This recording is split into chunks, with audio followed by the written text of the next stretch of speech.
Haudenosaunee, and the Wendat peoples. This land is covered by Treaty 13 and is subject to the dish with one spoon wampum, the ancient agreement to care for and share the land around these Great Lakes. We express gratitude to all Indigenous nations across Turtle Island, including the many diverse First Nations, Inuit, Métis people who have protected and nurtured these lands from the beginning of time. As we gather today, we are compelled to acknowledge our colonialist history and devastation it has caused, the ways it continues to damage the lives of so many Indigenous peoples. We therefore commit ourselves to work with others to bring justice to murder and Indigenous women, girls, gender diverse people from coast to coast to coast. We acknowledge the ongoing finding and recovery of Indigenous children buried in unmasked graves on sites of former residential schools and other locations across the country as a haunting and horrific legacy of the residential school system. These realities, with deep disparities and inequalities that exist in many Indigenous communities and reservations and reserves, are stark reminders of Canada's past in continuing assimilationist policies, colonial lies, and discriminatory attitudes that continue to harm Indigenous people. We commit to truth and reconciliation, and I'm going to turn it over now to the next speaker. We also acknowledge all treaty peoples, including those who came here as settlers, as migrants, either in this generation or generations past, and those of us who came here involuntarily, particularly forcibly displanted Africans brought here as a result of our transatlantic slave trade and slavery. We pay tribute to those ancestors of African origin and descent. Reminder, a land acknowledgement is also the first step in the process of decolonizing spaces and reconciling with Indigenous folks. Continued conversation and actions within the community are essential to support this process.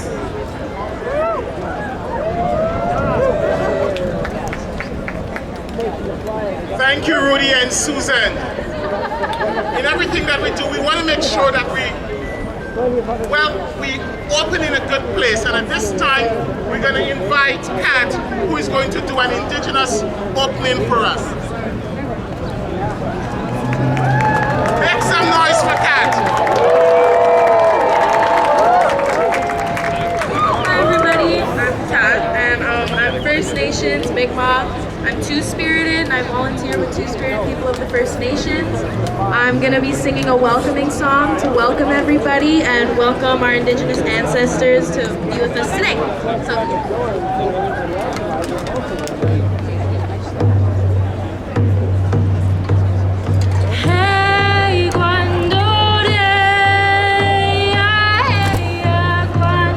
Very much, and it is very important. We've just welcomed in our Indigenous ancestors. And I want to take this opportunity to welcome all of the other ancestors. Those that have paved the way that we can be in places like where we are today. So we want to acknowledge the ancestors, those that fought that fight, those that lost their lives so that we can be free, those that toil so that we can reap the harvest. And when you call on one ancestor, you call on all. So we acknowledge all of the ancestors that are with us today. That being said, folks, we have some dynamic speakers lined up for you today. They are going to tell you why despite as important today as it was during the time of Stonewall. They're going to tell you why queer rights align with women's rights. They're going to talk to you about why queer rights align with that of labor rights. They're going to talk about why queer rights align with youth rights, with trans rights, with immigration, and the list goes on. The first speaker for you today is Dr. Ruth Green, a professor at York University. Make some noise for Dr. Ruth Green.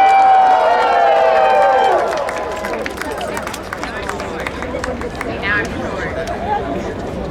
Saigo, Skanadaleo, Ruth Nonyos, Hodoshone Yokongwe, Ganagahaga, Nagawata Sota.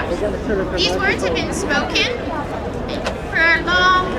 since time immemorial in these territories. I've introduced myself to you and to the spirits. I told you that I am a woman. I say I'm feminist buck is my gender identity here. Feminist buck, yeah. Good, strong identity. But I tell you, I am a woman from the confederacy of the people that built the Long Coast.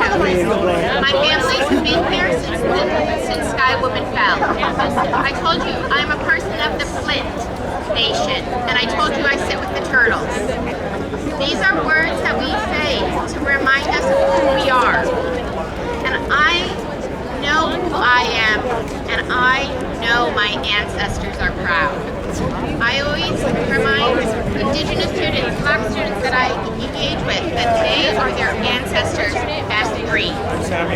But we also have to continue this fight because we are a descendant's greatest hopes. And that's where we are standing today, that pinnacle moment of being our ancestors' dreams. I'm sorry, Martha would be in love with this, right? Martha Johnson would have been proud to stand in this space today. And what she did for us, we cannot stop throwing the shot glass. Pride has always had to be political, and it will continue to be political, because if any of our rights are under attack, none of us have any justice. I lean in to elder and knowledge keeper Lila Watson from the Murray Nation of Australia when she said, if you've come here to help me, you're wasting your time. If you've come here because your liberation is tied up with mine, then let's work together. And as we move into this time of pride, of Indigenous Solidarity Month, I always don't want to call it history. I don't like Black History Month. I don't like Indigenous History Month. We're not history. We are the present. We are our ancestors' dreams. But as we move into this time, let's not forget that the first Pride was a riot, and it's okay for us to be continuing the political, because our liberation is joined. Our liberation has to be together. When I look at this space, when I think of the teachings of the Haudenosaunee, our teachings are that anybody is welcome in our territory as long as they are willing to walk the great laws of peace. Peace means that we stand for each other, that we come together in good mind with love and respect. And we do not stop until we are all safe. So I'm saying happy Pride, love you all, because that's what this is, right? Activism and pride is based on love and not being silent. Happy Pride, Yawagoa, and I'm very, very honored and welcomed to be here.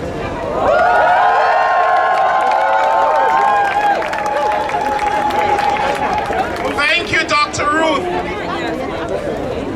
Folks, we are here. I guess I'm a lot taller than my daughter. We are here to send a message. So let us, I find only getting a little bit cold on me. The sun is too hot. I'm going to go back to my union days. My favorite chant in my union days was Solidarity Forever. So I have one here. Oh, have mercy. Send him off to you, right? Do we, you know what? There is enough union people in this place. Solidarity forever! Two next speakers are young activists. But they might be young in age, but they have done a lot. They are not leaders of tomorrow, but they are leaders of today. We need to start acknowledging our young people today and stop telling them that your time is going to come tomorrow. And at this time, I would like to welcome Ocean and Hani to the stage.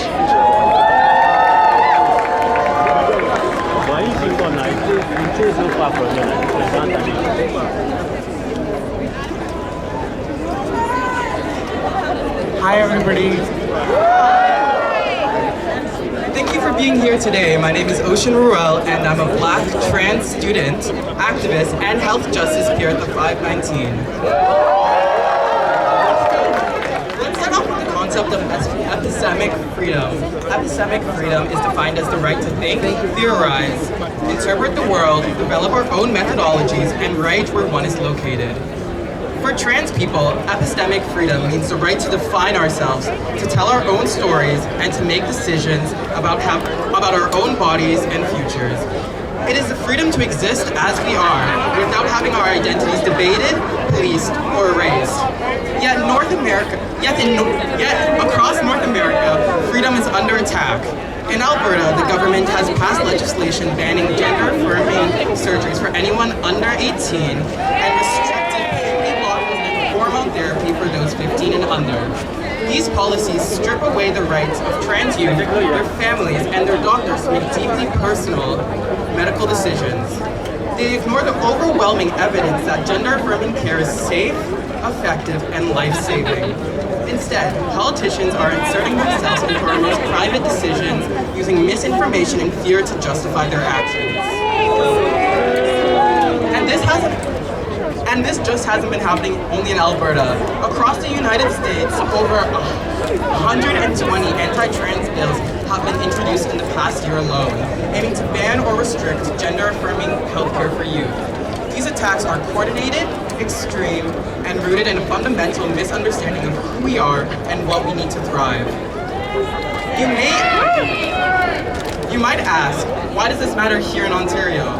Because our rights are never guaranteed. They are always at risk. We have seen how quickly policies can change and how hate transgresses borders. The same rhetoric and misinformation fueling bans in Alberta and the US can take here if we are not vigilant. Ontario is not immune to transphobia, racism, or scapegoating.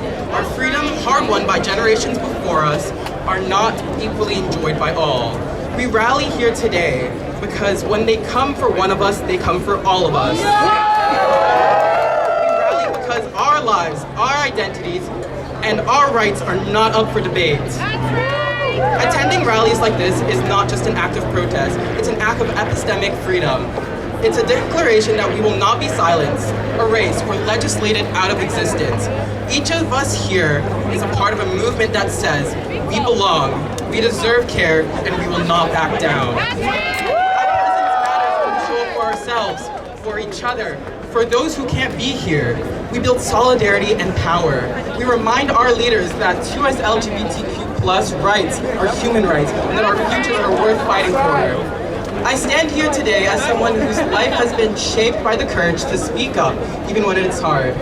My journey as a Black trans student and activist has taught me that real change happens when we refuse to accept injustice as inevitable, when we demand better for ourselves and for our communities. Thank you.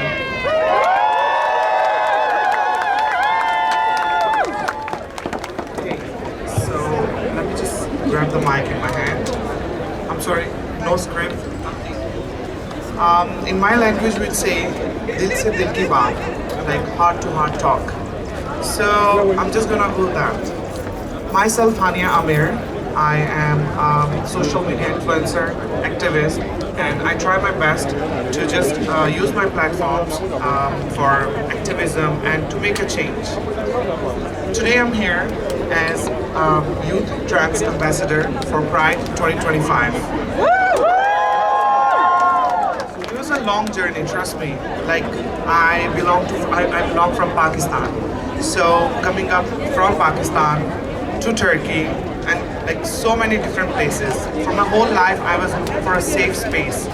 As a trans woman, we know that how much struggle we go through, and I'm sorry.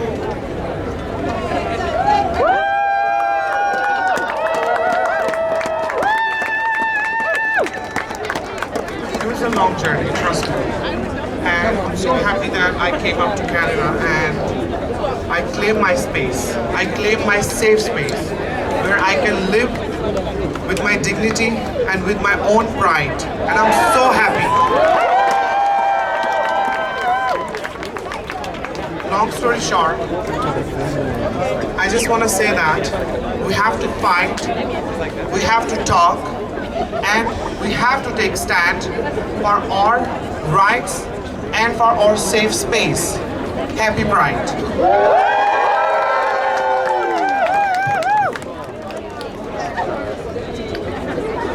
Let's show some support for our young people.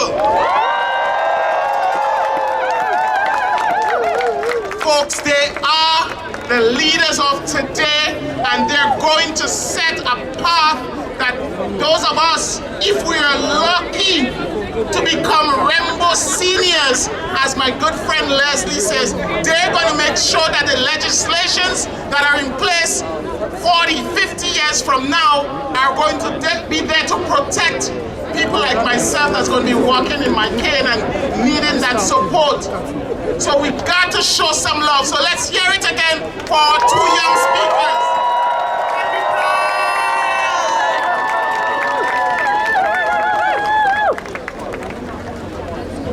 And at this time, I would like to welcome back Shelly and Pallavi, who are going to help us to make some noise. Folks, make noise in the place. Make some noise. This is our land. This is our space. This is our legislature. So take control. All right, so we're going to sing a little bit. We're going to chant here. So I'm going to say everywhere we go, and you're going to repeat whatever I say, okay? Everywhere we go. How are you doing? A little bit louder. How are you doing? This is also a message to our premier, Doug Ford. For him to send a message to all the premiers across this country and to the Prime Minister that if they try to take away our rights, we will fight back. You know, too often they think we will not show up, but the crowd today sends a very strong message that we are united in standing up for queer and trans rights. Folks, as a 17-year-old moving from Grenada, I was always an activist in Grenada. But when I came here and became a union member, that's where it started. That's where I got my first years of activism in Canada. And the two next speakers are two labor activists, Charlene and Fred. So let's make some noise and welcome Charlene and Fred, union activists. Make some noise.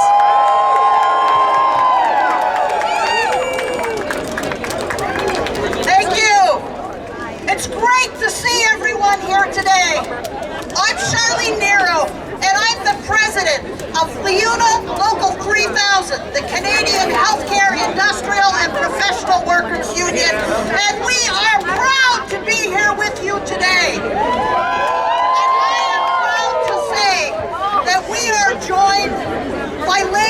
activists from the Ontario Federation of Labour, from the Canadian Labour Congress, from CUPE, from ECFO, from SEIU, from OSSTF, from Unifor, from ONA, from CFS, from OPSU, from LIUNA, from IBEW, and I'm sure that I've missed some of us who are here. I'm here today as a labor activist, but as a queer, and I'm here to tell you that I attended my first Queer Pride event on February 7th, 1981, here in the city of Toronto. On February 5th, the brutal, racist, bigoted, homophobic police raided a bunch of bathhouses in Toronto. And we said enough. Well, we didn't say. The people who were the victims of those raids and the queers in the community, the drag queens, came out and sat, hundreds of them, at the intersection of Yonge and Bloor, and they said, no more, never again, enough. On February 6th, 1,000 people joined together and marched to Station 52. The next day on February 7th, thousands and thousands and thousands of people converged at Station 52. And we said, screw you, 52. We said an end to police violence, and we started to stand up for queer rights in a different way. We came to realize over the years that 2SLGBTQ rights are human rights. That an offense to one is an injury to all. That we cannot be free until all of us are free. And I want to speak a hard truth right now. Our movements are not perfect. There is racism and homophobia in the labor movement. There is transphobia in the labor movement. In other movements that stand for liberty from different groups, there's homophobia. There are other kinds of problems within those movements. It's our job as activists, one, to stand up and tell truth to power and say, we know that we need justice for all. But two, to stand up with those in our own movements and say, wait a minute, I know this isn't going to make you popular, but what you're saying and what you're doing is not all right. Labor is not just about the rights of workers who are unionized. It's about the rights of workers everywhere. It's about the rights of migrant workers. It's about the rights of trans workers. It's about fighting anti-black racism and anti-indigenous racism and racism everywhere. That's what labor is about, and that's what it must be about. And when we see our own failures and shortcomings, we have to speak truth to power in the organizations we belong in and fight with. Because only by being brutally honest with each other are we going to be able to say, it is never okay to bomb children in a hospital, no matter who does it.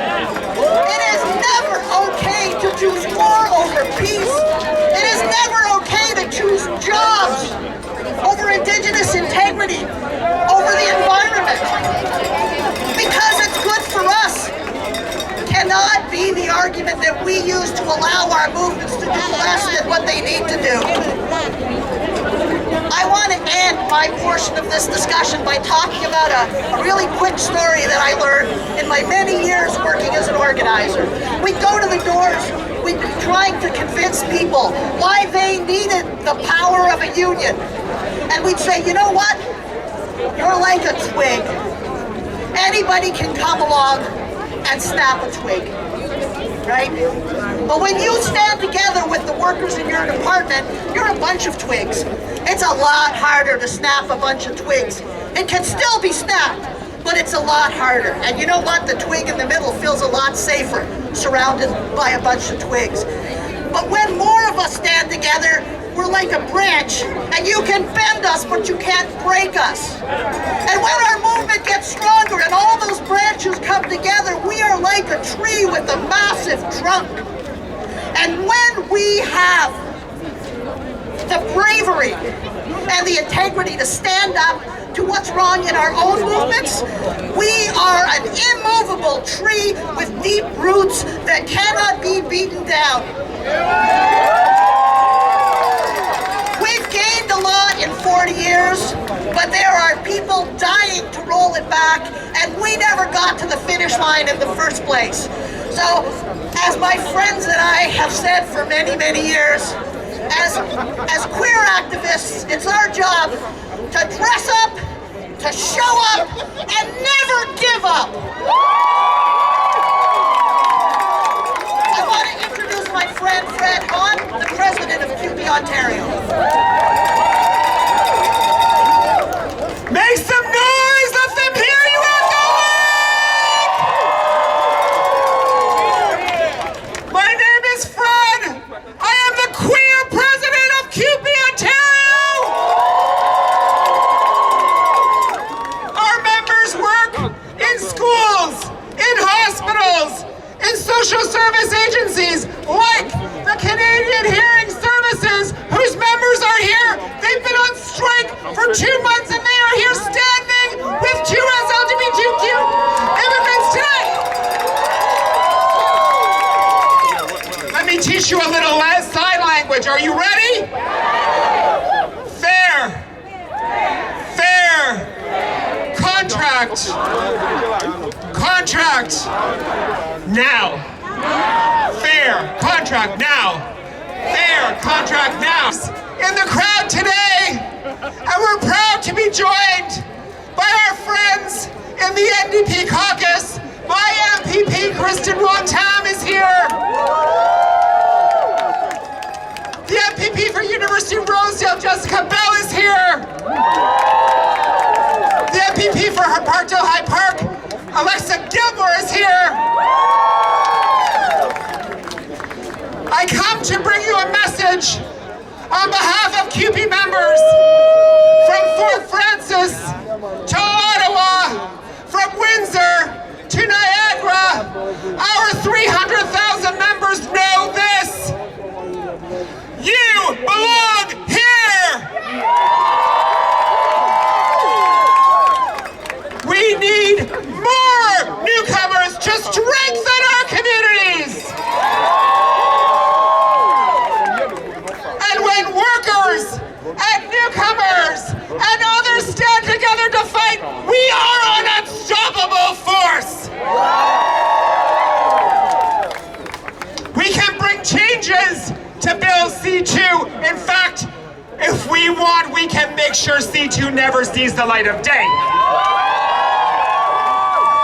We can work together in coalition with migrant workers organizations and newcomer organizations to make sure there is a clear path to permanency in Canada if that is what you want. And we will stand together against those who would try to divide us with a rising tide of hate. This is their old, tired, ridiculous thing that they always try to do. But they forget something. Turn to your left. Turn to your right. See the people who are here. Can you feel the power that is building here?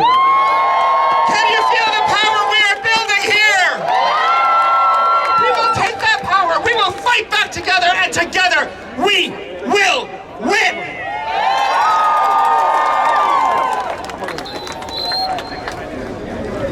And we only took the amount of time we were given. So. Thank you, Fred and Charlene.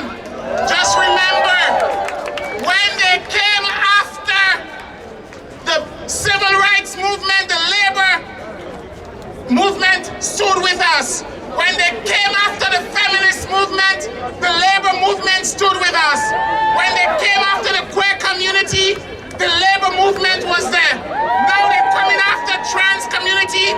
We know the labor movement will be there. When they come after asylum seekers, we know that the labor movement will be there. And we will stand united because a people united will never be to see a united Africa. Africa, because they know when Africa is united, we are stronger than ever. At this time, our next speaker is the one and only, and I'm very sorry we don't have the red carpet, Dr. Andrew Campbell, Dr. ABC, the one and only. Come on, everybody, say Happy Pride! Say Happy Pride! Let me tell you something. I was home is far, Ajax, and I said I have to come outside because showing up is important. So I want to turn to your neighbor and say thank you for showing up. Say to them, thank you for showing up. And I know there's many persons watching via social media and whatever. I want you to understand the power in showing up. There is a power in being here. We talk a lot about how we do disrupting work, anti-racist work, anti-homophobia work. One of the part of the work is the affirmation.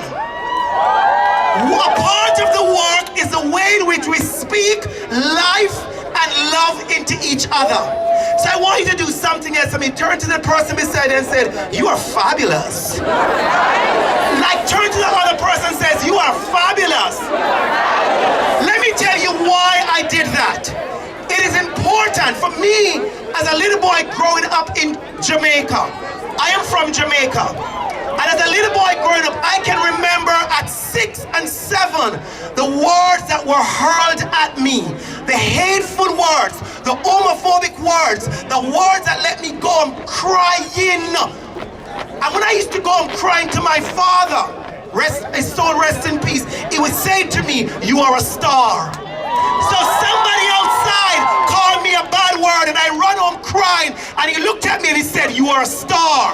Somebody said something really bad about me, my socioeconomic status, that you're ugly or you're poor, and I tell my father and he says, you are a star. Well, let me tell you something, and this is not arrogance and this is not boasting, this is a fact. I am a star. And I want you to understand the power in speaking to each other and speak life into them, because we all come to a point when we need to hear words of hope and light. So I came all the way from Ajax to say to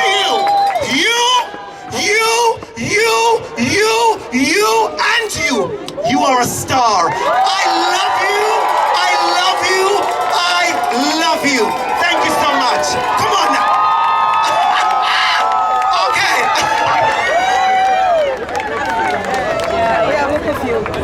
Thank you. Let me tell you something. You see fabulous queerness that comes out of the Caribbean? Fabulous queerness that comes out of Jamaica? You behave yourself. I wasn't talking about you. I was talking about Dr. Andrew Campbell. Folks, the next speaker for you, 27 years at one organization, but has had a strong voice fighting for immigrants in this country, in this province. Let us put our hands together and welcome a recipient of the Order of Canada for the amazing work that they're doing for folks like you and I. Let us hear it for Debbie Douglas, who is also a proud Canadian from the island of Spice, where everything is nice.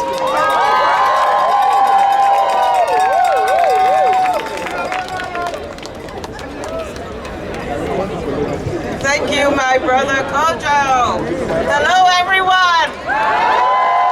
It is so good to see so many of you out on this beautiful sunny Friday evening as we get ready to celebrate Pride. As you heard, my name is Debbie Douglas, and I'm here today at our Rally for Freedom, not just in celebration, but in resistance. In resistance, as resistance is the long-standing tradition of Pride as a political space. a place and space of resistance against systems of oppression. Pride was born out of protest and out of struggle. From our trans ancestor, as you heard, Marshall P. Johnson in the US, to the many women and men, trans and cis and gender diverse people who have stood up for their rights against police brutality, against sanctions from the state, and against respectability politics in our communities and our families. Over the years, our communities have nourished pride on the unshakable truth that we all deserve to live safely, joyfully, and freely, no matter our gender, our sexuality or disability, our race or immigration status. Make some noise, folks. We are here on indigenous land, stolen land. The ongoing colonization of Turtle Island is deeply connected to the systems of transphobia, of homophobia, of patriarchy and white supremacy that harm all of our communities today. To be truly anti-oppressive, we must recognize that 2SLGBTQIA+ justice is tied to indigenous sovereignty. It's tied to Black liberation, to disability justice, and to migrant rights. And it is also tied to the dismantling of capitalism. There is no liberation for some of us. There is liberation only when all of us are free. Let's not forget this. We have come to a point where intersectionality has become a buzzword without actual praxis, without actually examining the different ways different oppressions compound and interact, and then making our dismantling of it an everyday practice. These are issues we must continue to speak about, as you heard from our labor and other speakers, because here we are in 2025 and hate, discrimination, homophobia and transphobia, sexism, racism and ableism are on the rise again.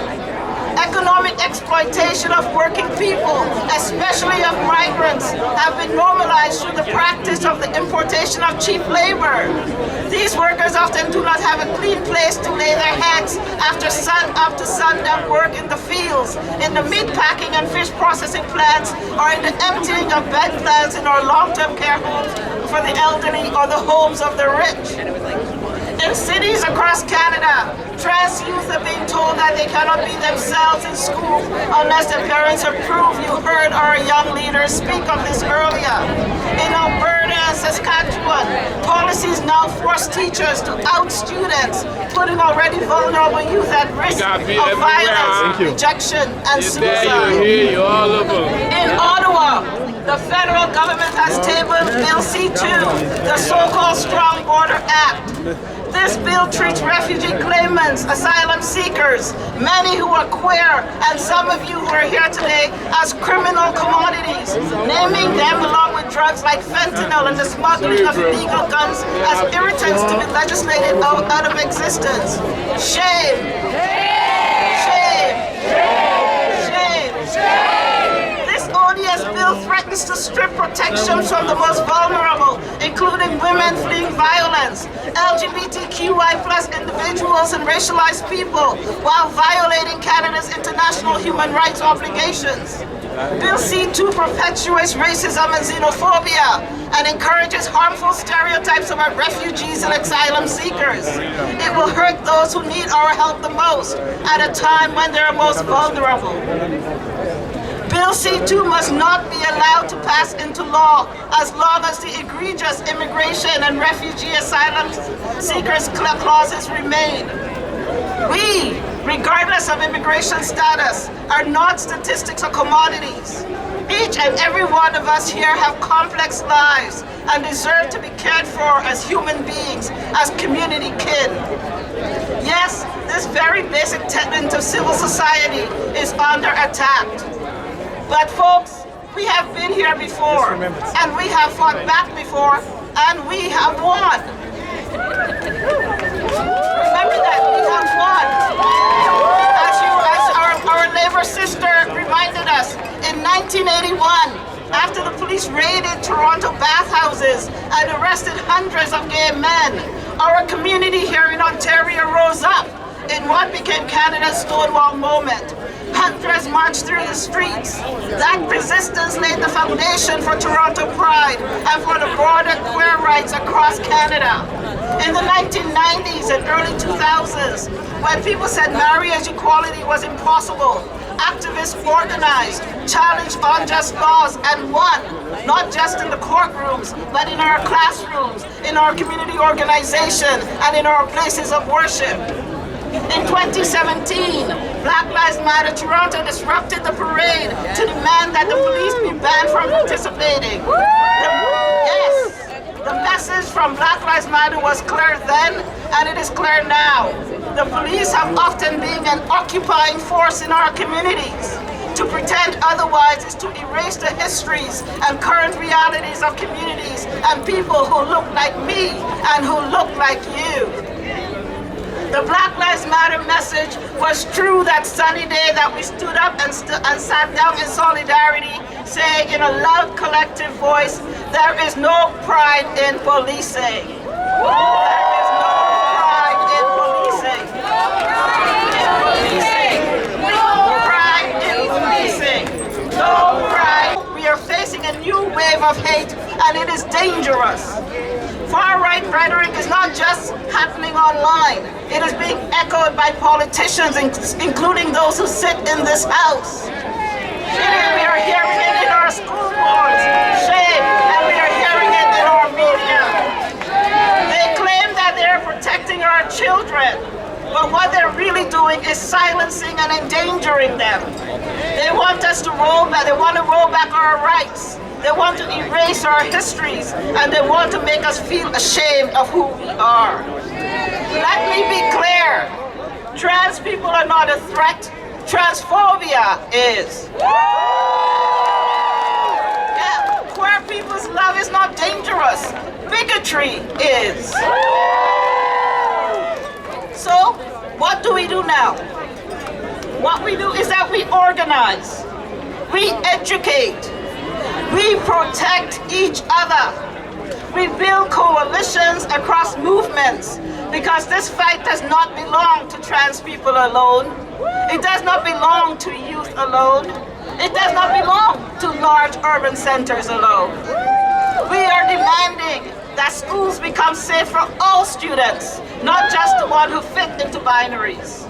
We demand housing, healthcare, and mental health services that affirm trans and queer lives. We demand that politicians stop weaponizing our identities for votes. And we do this.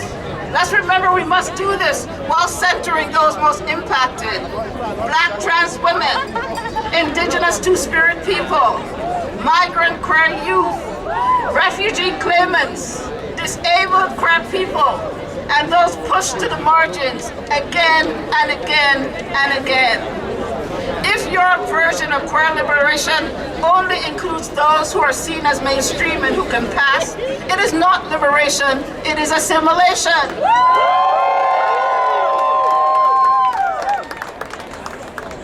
But we must also remember that joy is also resistance. Our joy, our loud, defiant, glitter-covered, fabulous, complex joy is a threat to those who want to silence us. So let's laugh loud. Let's dance harder. And let us love without apology. As Fred reminded us, and Dr. ABC reminded us, look around you. These are your comrades. These are your siblings, your chosen family. We will not let hate win because we are not going anywhere. What do I say? We are not going anywhere. We are not loving each other into freedom. Thank you. Happy Pride. May we set ablaze fierce movements.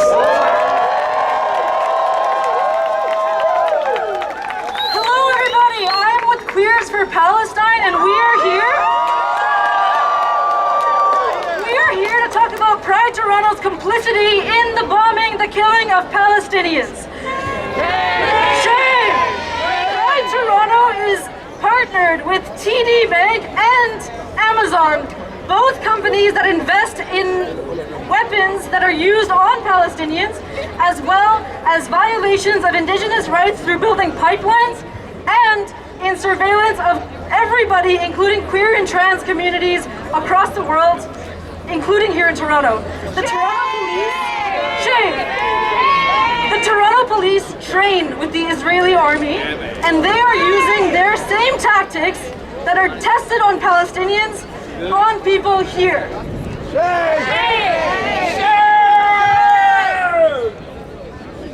No pride in genocide! No pride in genocide! No pride in genocide! Free Palestine! Free Palestine! Free Palestine!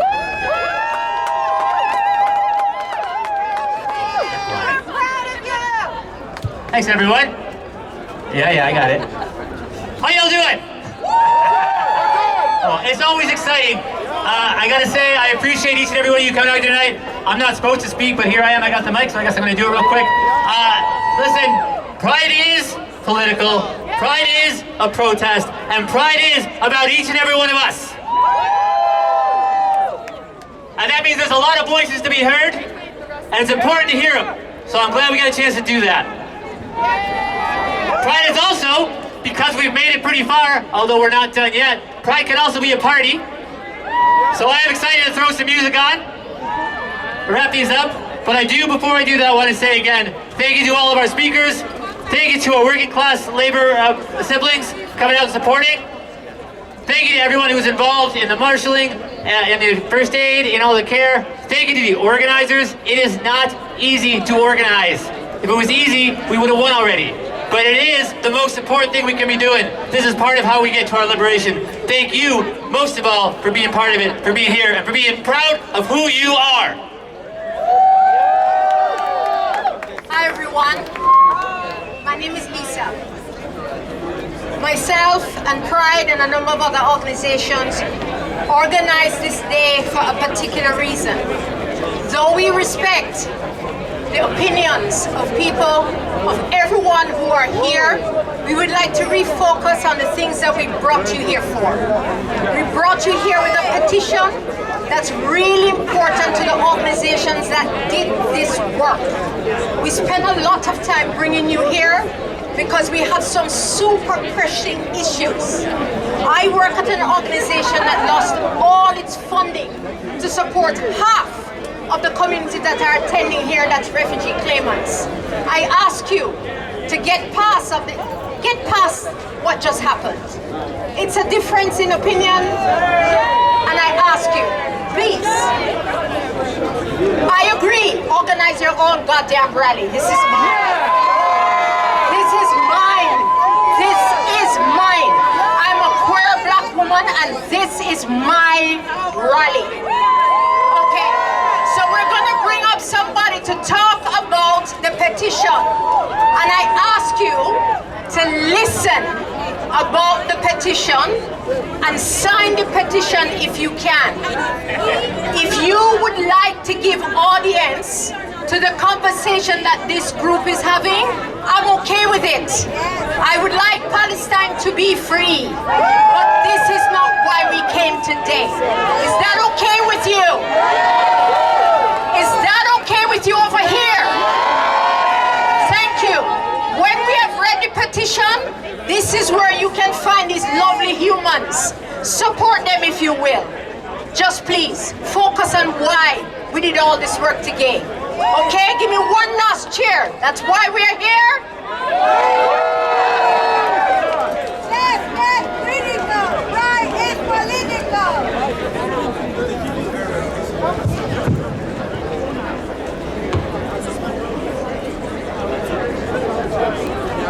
Palestinian lives matter! So I'm here to talk about the petition. Yes, thank you. Whereas 2SLGBTQIA people have serious challenges, which include finding safe and inclusive housing, getting inclusive and affirming healthcare, having challenge over their own bodies, accessing safe and inclusive housing,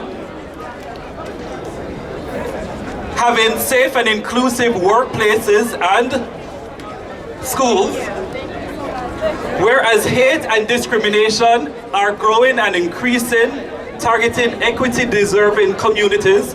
These hates include discrimination, homophobia, transphobia, xenophobia, and far-right extremism. To the Legislative Assembly of Ontario, we call on you to improve access to healthcare for 2SLGBTQIA+ people of all ages, including youth, adults, and seniors, especially racialized and Indigenous communities.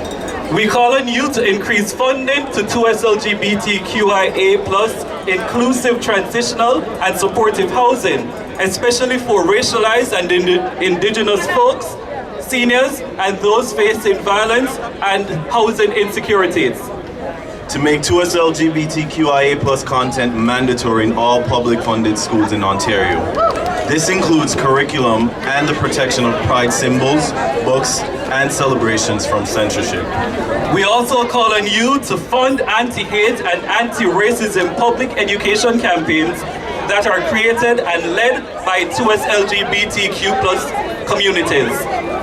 To invest in grassroots 2SLGBTQIA+ organizations, pride events, and economic opportunities, especially for racialized, Indigenous youth and entrepreneurs.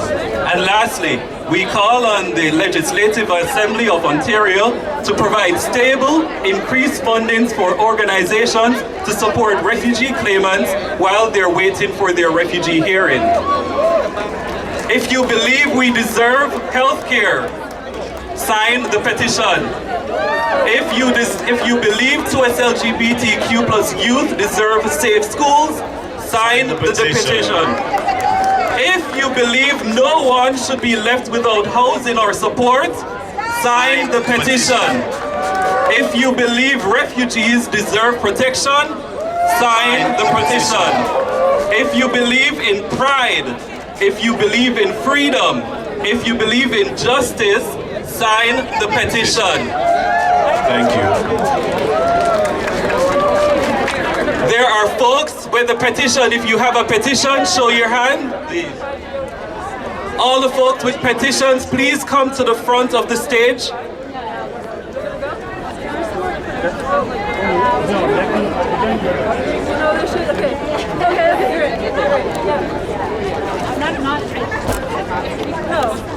Sign the petition. We have on that side, please sign the petition. So they'll be going around with a clipboard. If you do believe in all of what we've said, please put your name on the petition. Thank you. Hey! Hey, come on, I said the queers are rowdy. Let's go. How are we doing? Thank you all so much for coming. Thank you all so much for standing up for queer and trans rights, for our freedom. I know, again, the queers get rowdy. Sometimes we argue, but at the end of the day, we are all one family, one community. We are all on the same side, and we all need to work together for everybody, yes? All right, so we're gonna do just a couple last chants before we all head out. So, pull it up. All right, so we're here, we're queer, we will not live in fear. Thank you all so much for giving your love, your care, your passion to this. The fight does not end today. We have to keep fighting to make sure that queer and trans lives are respected and are treated with dignity. Thank you all so much for coming. Please sign the petition. Be safe, y'all, and happy Pride! We want to take care of this beautiful earth that we live on. Please take the signs with you. Please throw away your garbage. We do not want to leave anything littering on the ground.